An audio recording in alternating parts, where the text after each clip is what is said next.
YSRCP party అధికారంలో ఉన్నటువంటి టైంలో ఇంటికి వెళ్లి మరి తెలుగుదేశం పార్టీకి సంబంధించినటువంటి సపోర్టర్లు కావచ్చు, కాస్త ఎవరైనా ఎక్కువ తక్కువ మాట్లాడిన వాళ్ళు ఖచ్చితంగా అరెస్ట్ చేయడం తప్పులేదు. అబ్యూజివ్ లాంగ్వేజ్ వాడిన వాళ్ళని చాలా మంది అరెస్ట్ చేసినటువంటి సందర్భాలు ఉన్నాయి. అయితే ఇప్పుడు తెలుగుదేశం పార్టీ అధికారంలోకి వచ్చిన తర్వాత వైసీపీకి వచ్చిన వాళ్ళు, వైసీపీ సపోర్టర్లు గతంలో అమ్మనాబూతులు వాడిన వాళ్ళు, మంత్రుల దగ్గర నుంచి శ్రీరెడ్డి లాంటి వాళ్ళు ఎంతో మంది బయట చాలా ప్రశాంతంగా తిరుగుతున్నారు అనేటువంటి కోపం తెలుగుదేశం పార్టీ శ్రేణుల్లో స్పష్టంగా కనిపిస్తుంది. ఇంకొకటి ఏంటంటే గతంలో ఎవరైతే ఇట్లాంటి ఇష్టం వచ్చిన మాటలు మాట్లాడారో కొడాలి నాని లాంటి వాళ్ళు, వల్లభనేని వంశీ లాంటి వాళ్ళు ఇట్లా చాలా మంది అజ్ఞాతంలోకి వెళ్ళిపోయినటువంటి పరిస్థితి.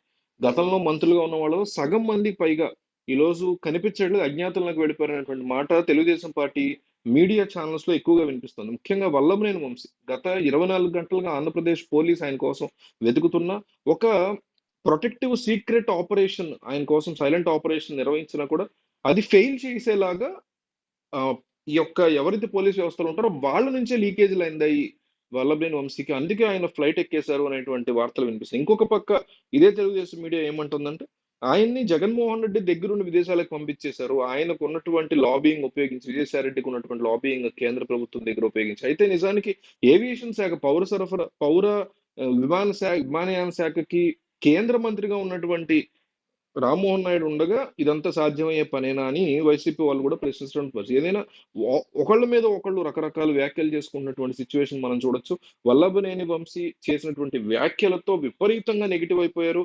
ఆయన ఓడిపోవటానికి జగన్మోహన్ రెడ్డి పార్టీ గాని ఆయన అంటే సొంత పాలన ఆ గన్నవరంలో వల్లభనేని వంశీ యొక్క పాలన కానీ ఈ రెండిటికంటే ఎక్కువగా ఆయన దెబ్బతీసిన ఆయన చేసినటువంటి వ్యాఖ్యలు.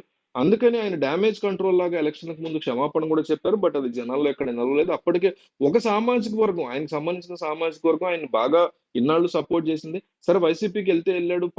ఈ ప్రాంతానికి నిధుల కోసం వెళ్ళుంటాడులే, సైలెంట్‌గా ఉంటాడులే అనుకుంటే వెళ్ళిన తర్వాత చేసినటువంటి వ్యాఖ్యలు ఏవైతే ఉన్నాయో అది ఎవరు చేసినా టీడీపీలో ఉన్నప్పుడు ఆయన చేసినా ఇదే వర్తిస్తది. ఆయన వైసీపీలోకి వెళ్ళినప్పుడు చంద్రబాబునన్నా, టీడీపీలో ఉన్నప్పుడు జగన్‌ని ఇంత హీనంగా మాట్లాడినా అదే వర్తిస్తది. సో దానివల్ల ఈ ఈ యొక్క సామాజిక వర్గంలో తీవ్రమైన వ్యతిరేకత. ఈరోజు ఇదే వల్లభనేని వంశీని చంద్రబాబు నాయుడు అరెస్ట్ చేయాలనుకుంటే, లేకపోతే పోలీసులు చేయాలనుకుంటే, ఆ సామాజిక వర్గం నుంచి ఖచ్చితంగా ఎంతో కొంత బ్యాక్‌లాష్ వచ్చేది. ఎందుకు అతను వెళ్ళాడే తప్ప ఎవరిని ఇబ్బంది పెట్టలేదు కదా! తెలుగుదేశం పార్టీ ఆఫీస్ మీద దాడి చేసిన అతని ప్రలోభం డైరెక్ట్‌గా ఉన్నాడు ఎక్కడ మీకు కనిపియట్లేదు కదా! అని వాళ్ళే కవర్ చేశారు. కానీ ఇప్పుడు అట్లా లేదు పరిస్థితి.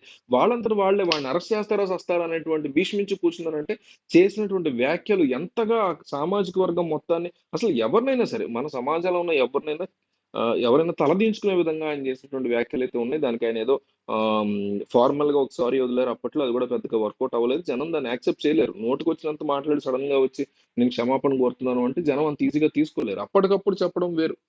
వెంటనే రియలైజ్ అయిపోయి ఆ కాసేపటి క్రితం చెప్పడం వేరు. కనీసం 10 రోజుల తర్వాత చెప్పడం వేరు. ఆయన ఏకంగా ఎలక్షన్ వరకు ఆగి ఎలక్షన్ టైమ్‌కి చెప్పారు.